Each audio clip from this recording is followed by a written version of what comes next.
Hello my brothers and sisters, and very warm greetings. Since my last video, my name is still Christopher Sparks, and I am still the translator of the Keys of the Kingdom Holy Bible, shown to you here in this beautiful red and gold hardback, published 2 years ago by Filament Publishing in London, and this is now virtually out of print. There are hardly any left, just a handful.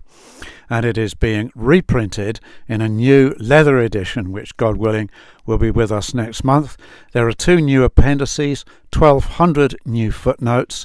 It's in a larger, clearer font, and there's a new preface, just 8 pages, explaining exciting developments that come out of my rigorous campaign for translation truth and organic translating, which the others do not exercise. They put in what they want it to say. And all these church system Bibles, as I call them, have been produced under the dark shadows of the poisonous trees of Reformed theology, which is nothing more than papacy and Protestantism with a new papacy, but with an archbishop with his fish hat and virtually the same teachings. And these are laid down in their articles of faith and statements of faith, such as the Anglican Book of Common Prayer, the 39 Articles of Faith, and where they lay down that the sacraments can only be administered by those lawfully trained. Well, where does it say that in the Bible? Whose laws? And the teachings that they lay down, I do not believe all of them. And then the Westminster Confession of Faith, 1649, similar.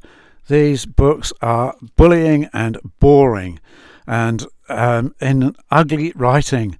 The Baptist Confession of Faith, 1689, boring.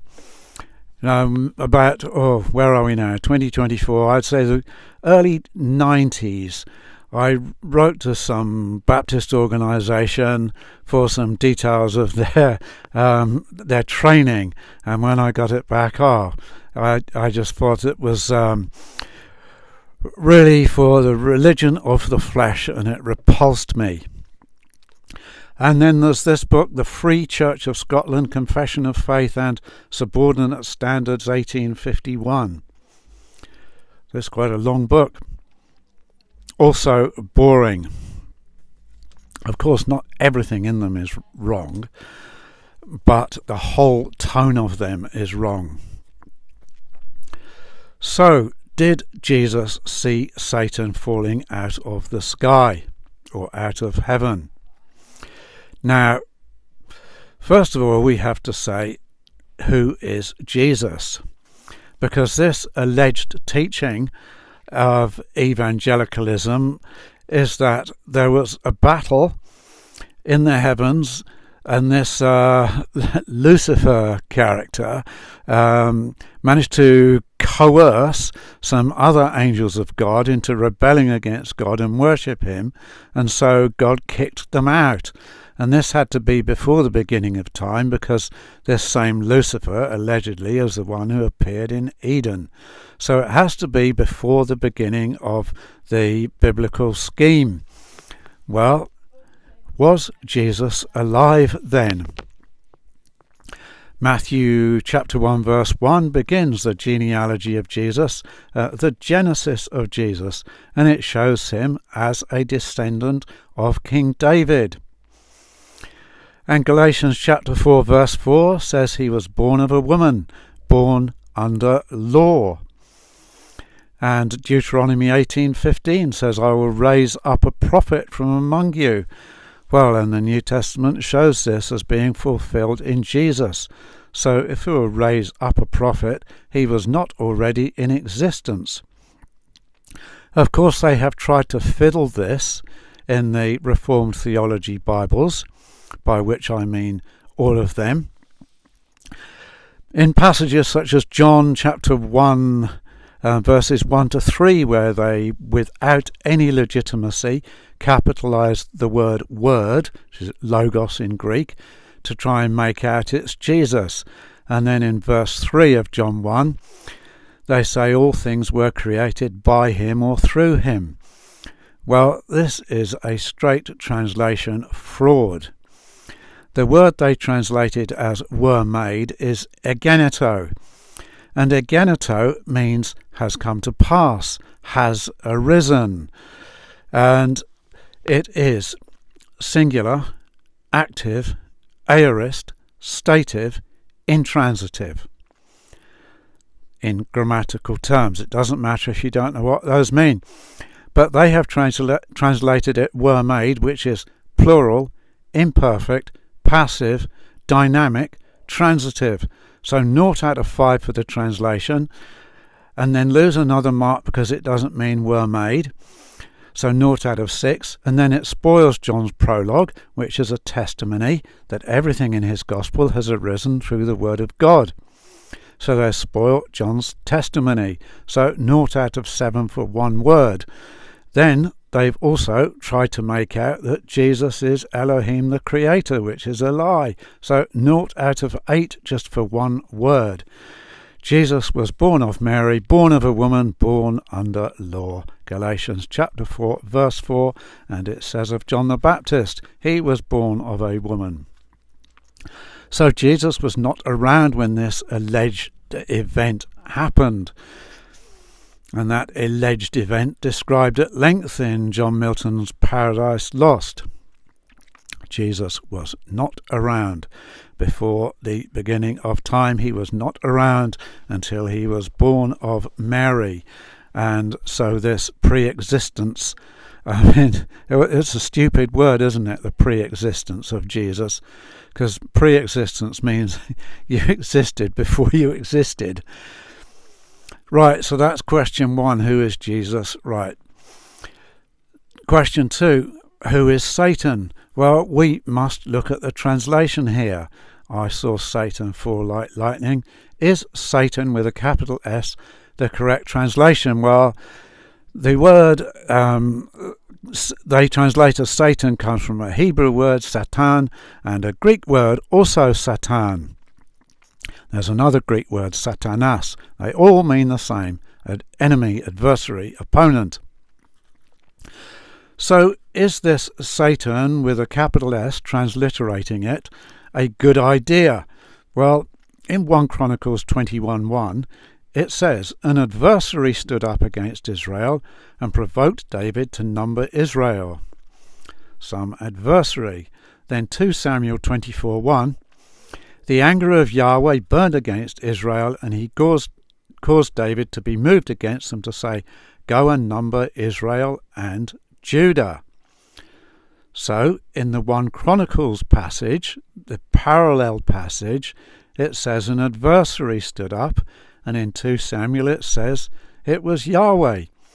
Well, the Reformed Theology Bibles say in 1 Chronicles 21, Satan stood up against Israel. And in 2 Samuel it says it was Yahweh. So they're calling God Satan. Another blasphemy. And so it should be translated an adversary stood up against Israel, not Satan. And in Numbers 22:21, regarding Balaam, it says the angel of Yahweh stood in the road as an adversary against him. So not as Satan against him. The angel of Yahweh is not Satan. And so this destroys the transliterating of this word Satan, just as Satan, because it's used for the angel of Yahweh and for Yahweh himself as an opponent or adversary of Israel when Israel is in disobedience. And in my book, the study companion to the Keys of the Kingdom, which is also on my website, there is a long chapter in there in which I tabulate every single occurrence. So this is what I do when I study something. I go to every occurrence that is useful for the explanation and understanding. And having tabulated that, it absolutely destroys this idea that you can just transliterate this Hebrew and Greek word Satan and get a mythological figure called Satan out of it. And then there's the word devil that they use.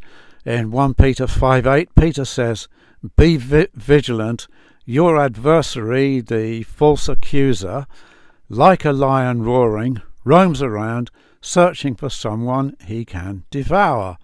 Right, now that all makes perfect sense. An adversary, a false accuser, like a lion roaring, roams around looking for someone he can devour. Well, and Peter says, be vigilant. If this adversary and false accuser is the devil, this character of John Milton's Paradise Lost, how can you be vigilant against someone you can't see, someone who's invisible? But you can be vigilant against false teachers, men and women. And Peter says, like a lion roaring. In other words, somebody imitating a man or woman of the tribe of Judah. And who might that be? Oh yes, our old friend Esau, of course. So this is not Satan and the devil, it's Esau, well, the Edomites, who are the tares. But you see how usefully it serves the real identity of these people when you just put Satan and the devil. It conceals who the enemy and false accuser really is. So there is no such personality, no such figure as this Satan and the devil, as I have endlessly demonstrated in my writings and in other videos. And so this Satan that Jesus saw falling like lightning out of the sky was not this mythological beast. It was no bat-winged, gargoyle-faced monster of Gustave Doré drawings accompanying fictional works of Dante and John Milton. It was a man Jesus saw, or a troop of men, or an identity of certain people. Now, Question 3. Who tempted Jesus? Well, if it wasn't Satan and the devil, who was it? Who had an interest? Well, Pontius Pilate was the governor of the Roman occupation of Jerusalem and Judah. Well, he didn't have an interest in Jesus at his trial, did he? He washed his hands of him. And if he had sent a Roman soldier to try and tempt Jesus in the wilderness, would they really have known the scriptures? Would they have had an interest? Could they have cared less? They weren't threatened by who was king of the Judahites, who was king of Judah. It was the Romans themselves who appointed Herod the Great as king. Did you know that? It was the Romans who appointed Herod as a sort of puppet king. And so I say it was not Satan, because there's no such person who tempted Jesus. It was not the Romans.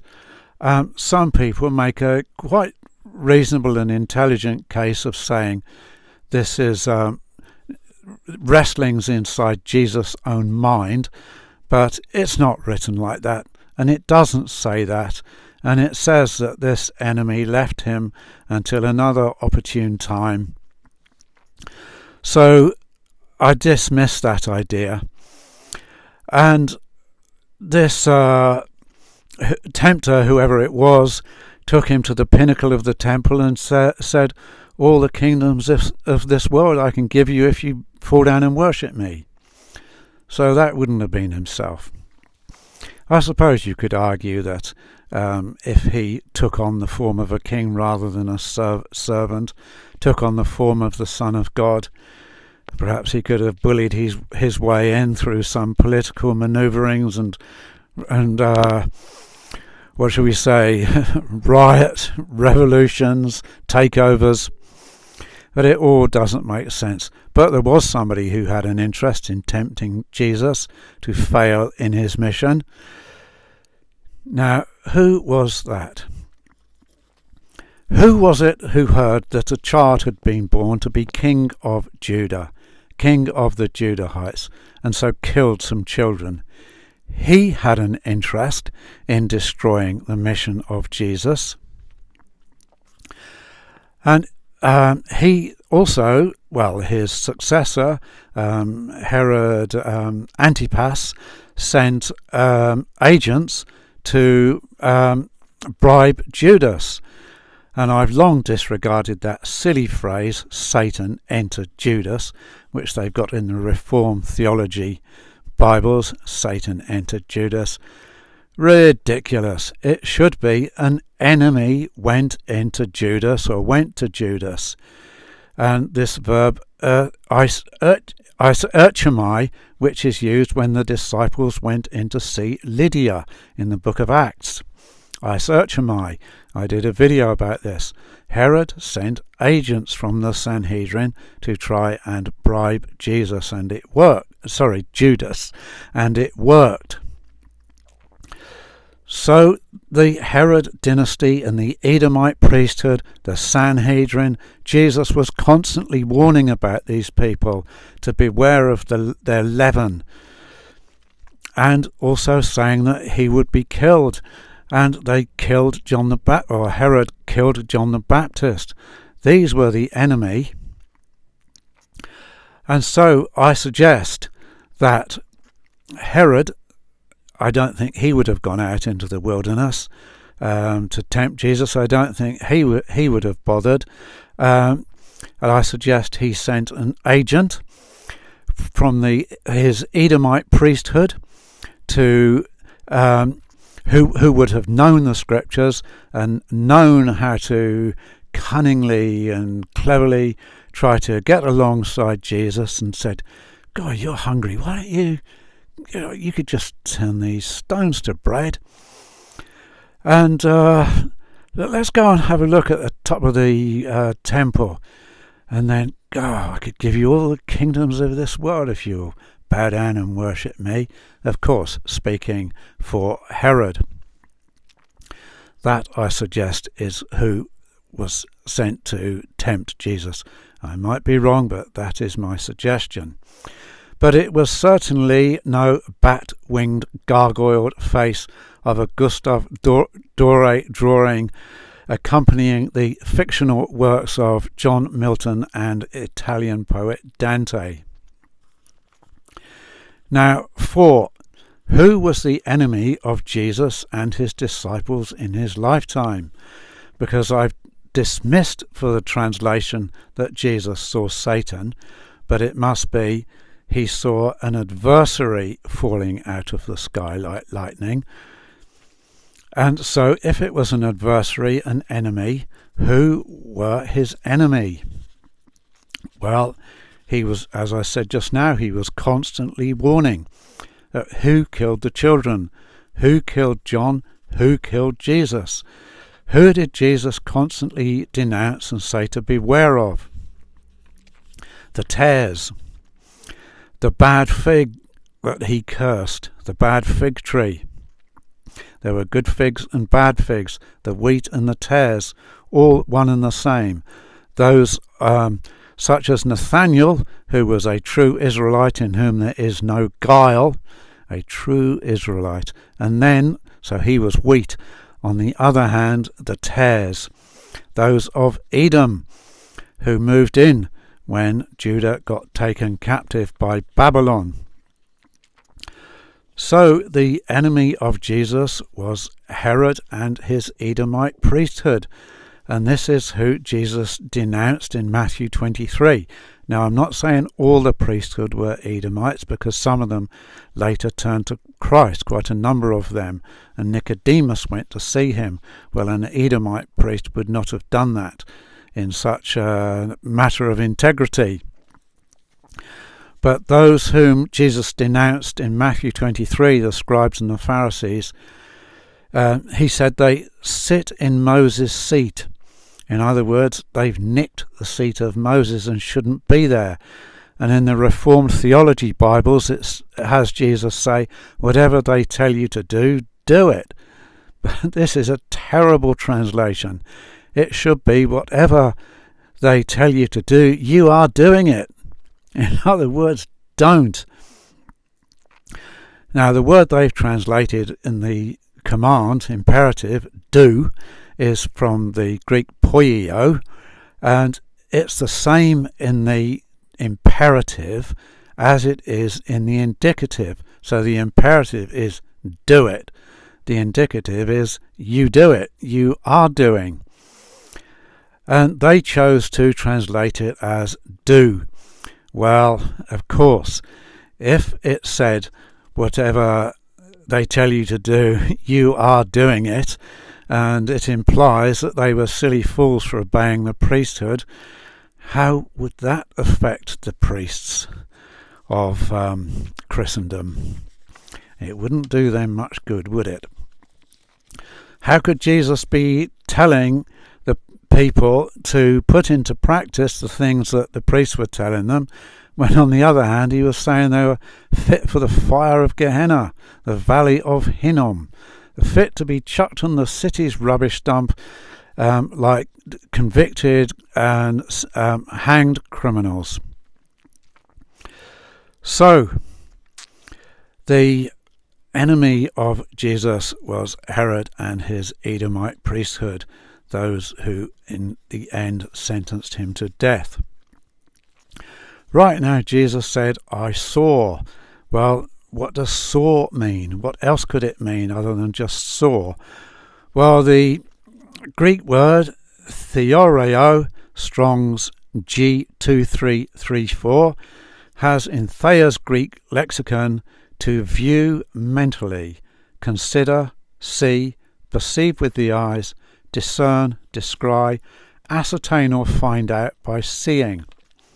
So it's not just seeing with the eyes. Yes, it can be that, but also, he said, to view mentally, to consider, to discern. So Jesus foresaw, saw in a vision his enemy falling. He said of Abraham, Abraham saw my day. Abraham foresaw the day of Jesus. He was not around in the day of Jesus, was he? So it must have been a foresight. And the prophet Ezekiel saw visions from Elohim. So Jesus likewise saw a vision. He foresaw the fall of his enemy, Herod and his Edomite priesthood. Right, question 6. What does falling out of the sky like lightning mean? Well, in the beautiful song of Deborah, the judge of Israel, in Judges 5:19, we read that kings came fighting and kings of Canaan fought by the waters of Megiddo, and then it says the stars fought from the heavens. They fought from their courses against Sisera. So first of all, it describes kings of Canaan fighting. Then it says the stars fought from the heavens. Right, so this tells us two really important things. Stars are political rulers, and the heavens are also political rulers, high status. That's what it means. They fought from the heavens, fought from their high political status. There are many other passages which illustrate for us what it means, falling like lightning out of the sky.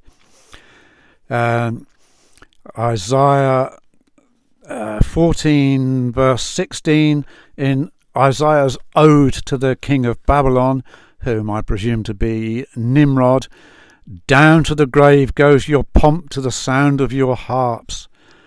Underneath you is spread the maggot, and worms are your covering. And then, how you have fallen from the heavens, Venus, son of the morning, you are cut to the ground. You've said in your heart, into the heavens I will mount up. Above the stars of God I will exalt my throne. I will ascend above the heights of clouds. I will be likened to the Most High, yet to the grave you will be brought down. So you see how this image of falling from a high political status, falling from the heavens, cut down to the ground, all in a sudden. So that's what it means, falling like lightning out of heaven or out of the sky. Falling from a high political position. And in Obadiah, chapter 1, verse 4, addressed to the Edomites who betrayed their brother Judah in the day of Judah's calamity, in the invasion of Jerusalem by Nebuchadnezzar, Obadiah writes of the Edomites, although you exalt yourself like the eagle, and although you set your nest among the stars, the political rulers, there I will bring you down, declares Yahweh. So again, brought down from high political position. Psalm 147 verse 6, Yahweh hurls the lawless to the ground. And Matthew 21:21, Jesus says that if you say even to this mountain, be removed and be hurled into the sea, it will happen. Well, that mountain he was talking of was the political rulership that had taken over Jerusalem. And in the revelation of Jesus Christ, the book of Revelation, which is also his revelation, as is this word of his here in Matthew 21, Revelation 8 verse 8 describes a mountain on fire being hurled into the sea. Well, Jerusalem was set on fire, and of the temple no stone was left on stone. That's what that mountain means. And mountain is another word like stars that is used for political rulers, often in the prophets. What ails you, little hills, that you skip like rams? So hills and mountains, rulers. And Matthew 23:37, Jesus says to the scribes and Pharisees, your house is being left to you desolate.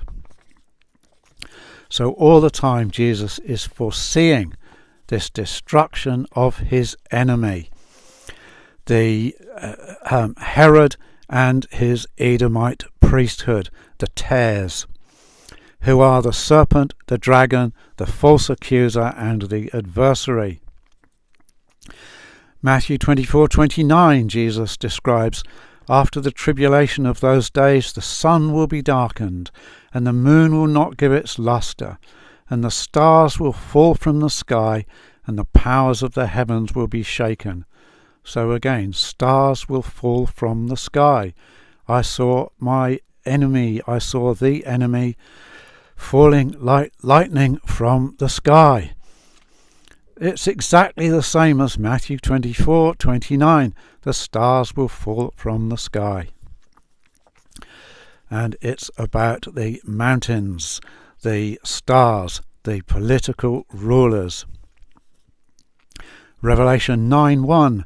I saw a star fallen out of the sky onto the earth. Revelation 12:7. War broke out in the sky, Michael and his messengers fighting against the dragon. And the dragon and his messengers fought, but did not have the strength, nor was a place for him found any longer in the sky. And the terrible dragon was brought down, the ancient serpent called the false accuser and the enemy, the one deceiving the whole inhabited world. As it was then, so it is now. He was hurled down to the earth, and his messengers were hurled down with him. Now this is not about some sword and spear fight that is going on up in the clouds, clanging against helmets and breastplates, and chucking spears at each other. And I think some people really think that that's gone on, or is even still going on now.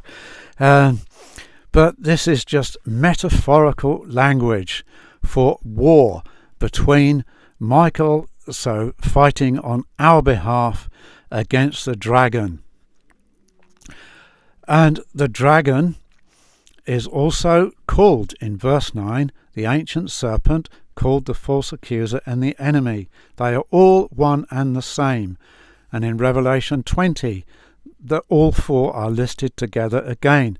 They are just insulting names for the same people: the dragon, the serpent, the false accuser, the enemy.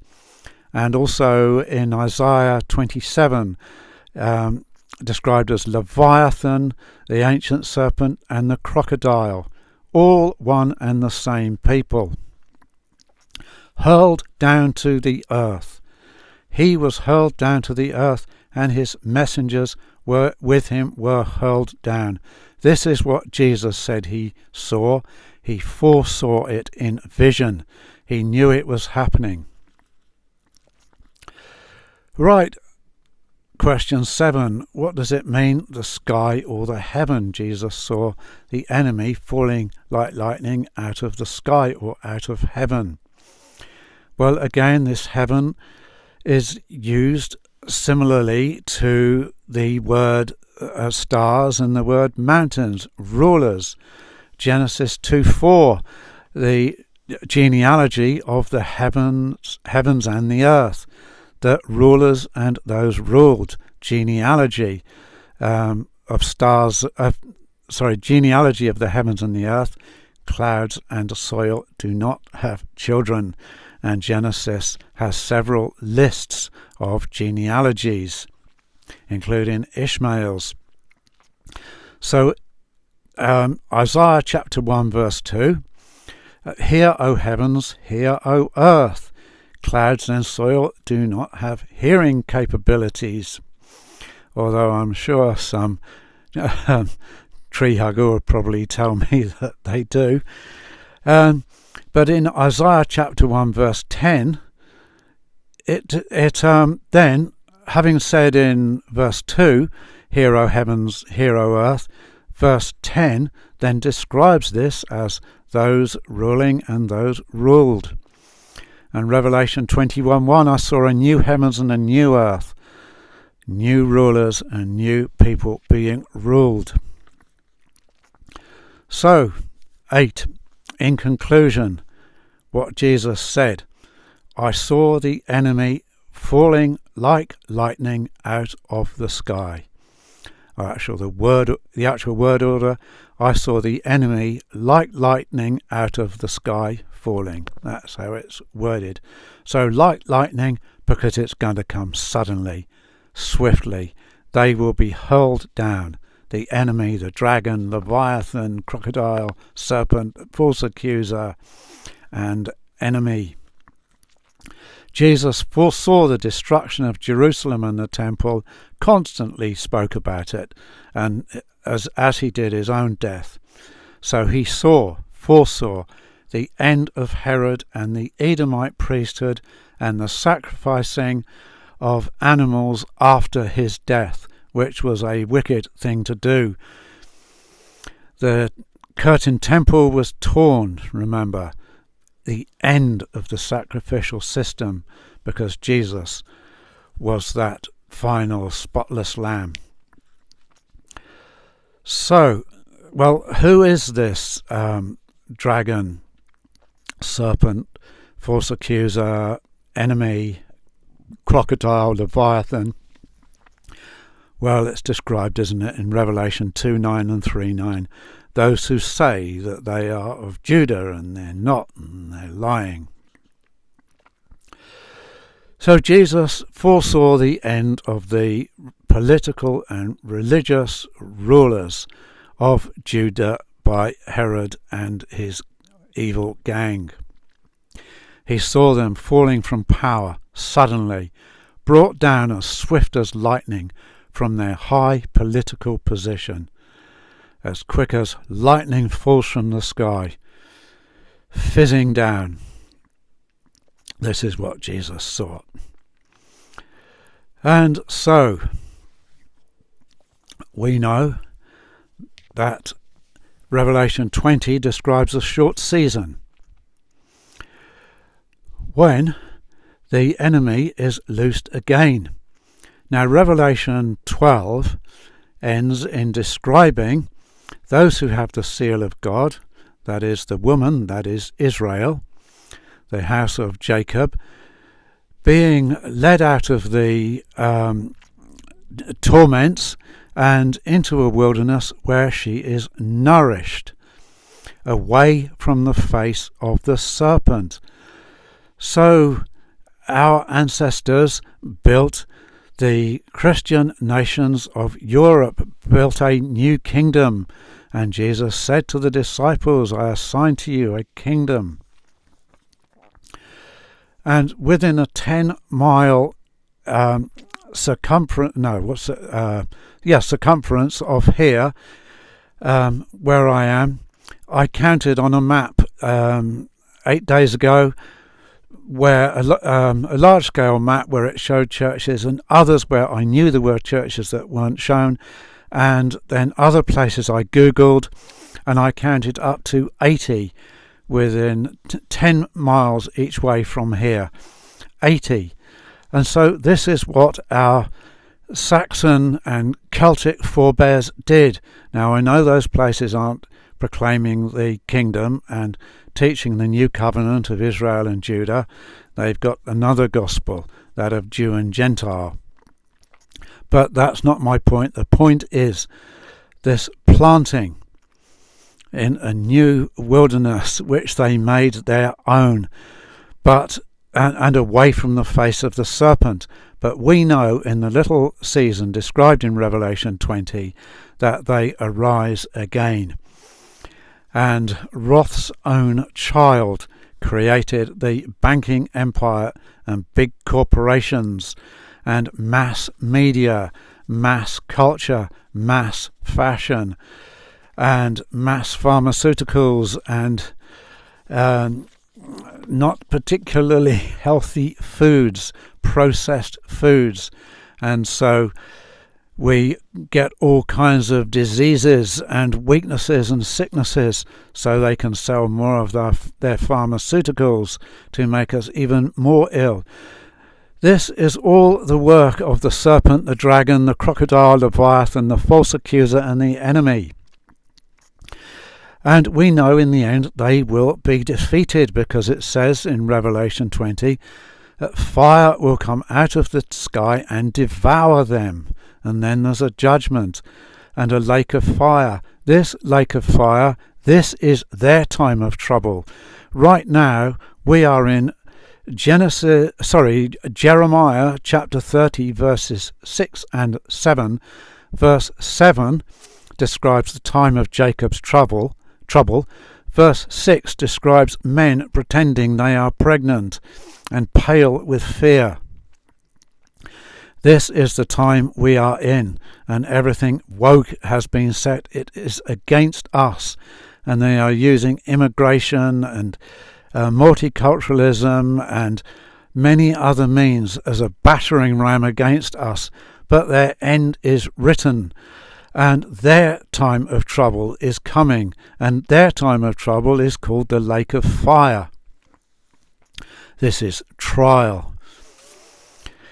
And it comes about because fire comes out of the sky and devours them. Now, 1 Peter 5:8 describes the Edomites looking around to devour us, and this now is going to be a fire that will devour them. And what is this fire? Jeremiah 23:29. Is my word not like fire, and my word like a hammer that cracks rocks in pieces, says Yahweh. This is our word, and we are exposing the works of darkness, and we are exposing what they are up to. We are getting to know it. It's spreading like fire, and we are praying for each other, for this holy remnant who we are. We are a holy remnant, and I pray daily, all day long. This is on my mind. praying for you, my brothers and sisters, for strength, for protection. And also it is on my mind all day long to pray that the enemy might be destroyed. Psalm 83 says the tents of Esau and the Ishmaelites, and I have a song on that. And as soon as I'm good enough at playing it, I'll put it up on video. And Psalm 83 also describes drive them away like swirling dust. And so much in the Psalms is written about God being our strong tower and refuge and hiding in him. And those in the time of AD 70 that Jesus foretold, those with the seal of God on their foreheads listened to Jesus' words and escaped out of Jerusalem. But those who did not unburden themselves, it says at the end of Revelation 9, that there were some who did not unburden themselves of their sins, and they were left behind. But so surely I pray this for you, my brothers and sisters, that we will find refuge in God and we will be protected and delivered. Luke 1:71, deliverance from our enemies and from the hand of all who hate us. And so their end is written. Their end is written. So just as Jesus said that the end was written, or explained how the end was written in his many prophecies in the Gospels and in Revelation, the revelation of Jesus Christ, so too is the end of this short season written. And our deliverance is written. And I tell you again, I am thinking of this all day. I'm conscious of it, and I'm praying for you, and I'm praying for deliverance, and I'm praying that these enemy will be dealt with and devoured and driven away, and that our time of trouble will end, and that their time of trouble will begin. And Psalm 5, another favourite of mine, talks about us shouting with joy when we are delivered, and I pray that for you. You will come to a time when you are so relieved of this wretched, evil culture. It's disgusting, this culture. Everything about it that is controlled and controlling is disgusting, utterly disgusting. And we want to see an end of it. It makes us shudder, it makes us weep and sob, and we hate it, and we want an end to it. I pray that you will see this end, and you will shout for joy, and I will be with you. And so, what did Jesus say? I say it too. I saw the enemy like lightning falling out of the sky. Please, Lord, soon. Amen.